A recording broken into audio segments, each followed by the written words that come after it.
एक गांव में एक किसान रहता था। उस किसान को जानवर पालने का बहुत शौक था। उसके पास पहले से ही बहुत सारी भैंसें थी, जिनका दूध बेचकर वो अपना घर चलाया करता था। तो एक दिन उस किसान ने एक खरगोश और एक बंदर को भी अपने घर में पाल लिया। अब काफी दिन गुजरने के बाद उस किसान ने उस खरगोश और बंदर के साथ खेलने का सोचा। उस किसान ने अपने खेत में बहुत सारे छोटे छोटे गड्ढे कर दिए और फिर उन गड्ढों पर मिट्टी डालकर उन गड्ढों को बंद कर दिया और किसी एक गड्ढे में उस किसान ने एक गाजर को छुपा दिया। अब उस किसान ने खरगोश और बंदर को उस गाजर को ढूंढने के लिए कहा। खरगोश बहुत ही कॉन्फिडेंट था और उसे अपने आप पर बहुत विश्वास था। उसने एक एक गड्ढे को खोदना शुरू किया और गाजर ढूंढने लगा। लेकिन बंदर जो था वो बहुत ही नेगेटिव और आलसी था। उसने सोचा कि खेत में इतने सारे गड्ढे हैं और वो गाजर किसी एक गड्ढे में है, इतना कौन ढूंढेगा। वो बंदर ये सोचकर एक गड्ढे के ऊपर जाकर सो गया।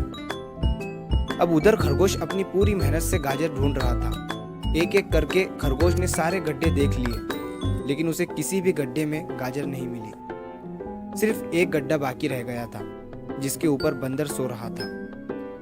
अब खरगोश बंदर के पास जाता है और उसे उस गड्ढे पर से उठने के लिए कहता है।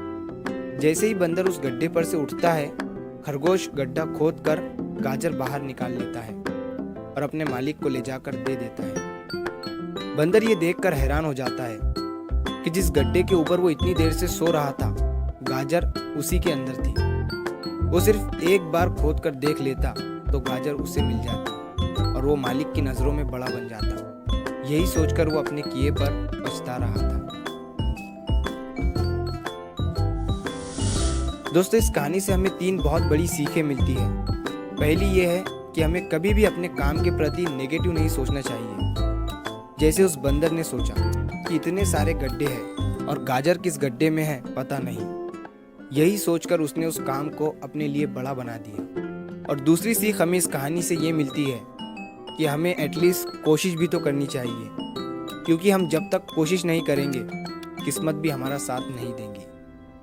अगर वो बंदर जिस गड्ढे पर सोया हुआ था वहां से ही गाजर को ढूंढना शुरू करता तो उसे गाजर मिल जाती, लेकिन उसने कोशिश ही नहीं किया। और तीसरी सीख हमें इस कहानी से ये मिलती है कि हमें जल्दी हार नहीं माननी चाहिए। अब हमें नहीं पता कि हमें अपने काम में कौन से साल में कामयाबी मिलेंगी। वो 2025 हो सकता है, 2030 हो सकता है या 2032 भी हो सकता है, लेकिन हमें कामयाबी तभी मिलेंगी जब हम पॉजिटिव सोच के साथ कोशिश करते रहेंगे और हार नहीं मानेंगे।